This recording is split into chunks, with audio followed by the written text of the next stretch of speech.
Good morning students. आज फिर एक नवी अपडेट नाल हाजिर हुई हाँ। बेसिकली पीपीएससी बोर्ड की तरफ तो एक वैकेंसी आउट की गई सी कुछ टाइम पहला सीनियर स्केल स्टेनोग्राफर की, जिस दे विच उन्होंने 3 पोस्टां आउट कीतियां सीगियां।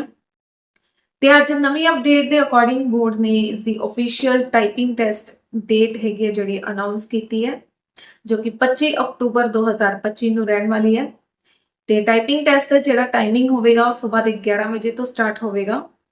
ਸੋ ਜਿਹੜੇ ਜਿਹੜੇ ਵਿਦਿਆਰਥੀਆਂ ਨੇ ਇਸ ਪੋਸਟ ਦੇ ਲਈ ਅਪਲਾਈ ਕੀਤਾ ਸੀ ਉਹ ਆਪਣੇ ਐਡਮਿਟ ਕਾਰਡਸ ਨੇ ਉਹਨਾਂ ਨੂੰ ਡਾਊਨਲੋਡ ਕਰ ਸਕਦੇ ਨੇ, ਆਪਣੀ ਨੇਮ ਤੇ ਆਪਣੇ ਬਰਥ ਡੇਟ ਨੂੰ ਫਿਲ ਕਰਕੇ।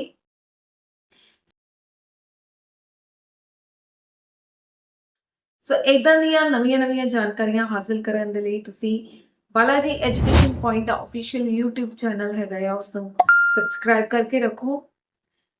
ਤੇ ਜੇਕਰ ਨਵੇਂ ਹੋ ਚੈਨਲ ਤੇ ਤਾਂ ਸਬਸਕ੍ਰਾਈਬ ਕਰ ਲਓ ਤੇ ਅੱਗੇ ਸ਼ੇਅਰ ਵੀ ਕਰ ਦਿਓ। ਧੰਨਵਾਦ।